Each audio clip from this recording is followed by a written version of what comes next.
For the home assessment tool, I chose the Safer Home, or the Safety Assessment of Function and the Environment for Rehabilitation, to evaluate the safety of a home while considering whether it would be appropriate for Mr. Lopez.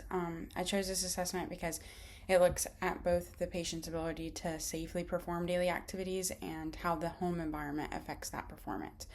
Unlike tools that only identify fall hazards, the Safer Home helps determine whether someone can safely function in their home, making it a great fit for George. He recently experienced a decline after hospitalization for congestive heart failure and now has impaired balance, decreased endurance, reduced mobility, mild cognitive impairment, and difficulty completing several daily activities. After completing the assessment, I found several concerns that would make this home unsafe for George without any modifications.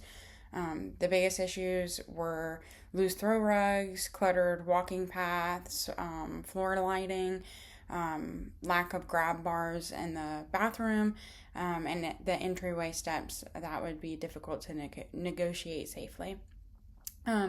These findings are especially concerning because George is already at a high risk for falls, which is evidenced by his Berg Tonetti timed up and go test and also his gait speed. He is also quick to fatigue due to his recent congestive heart failure exacerbation, requiring frequent rest breaks after even just short bouts of activity.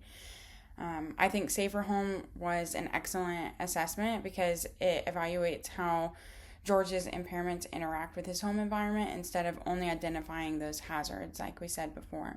Since his biggest limitation involves mobility, endurance, transfers, and completing his ADL safely, this tool provides a more complete picture of his needs. Based off of my assessment, I would recommend a few modifications.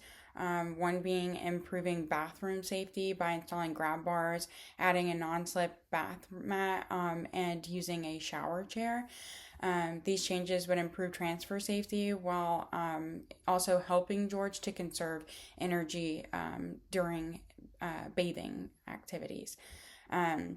Next thing, I would remove a bunch of fall hazards from the house by eliminating any throw rugs, organizing any electrical cords around the house, decluttering pathways, and improving lighting with using night lights. Since George uses a rolling walker and has difficulty with balance, these changes would reduce his fall risk throughout his entire home.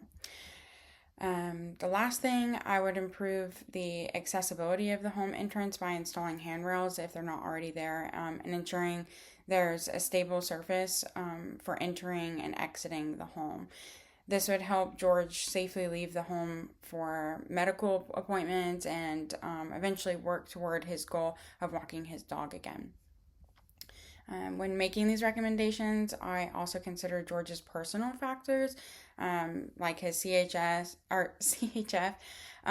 ischemic cardiomyopathy, diabetes, mild congestive impairment, and his hearing loss, all contributing to decreased endurance, impaired balance, and slower motor learning.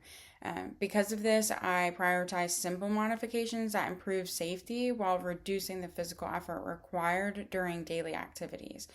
I also consider that although George lives with his wife, she has severe osteoarthritis and is unable to provide significant physical assistance. So therefore, I recommend my recommendations focus on maximizing George's independence rather than relying on caregiver support. Overall, I believe this home could become a safe environment for George with these appropriate modifications combined with skilled physical therapy help.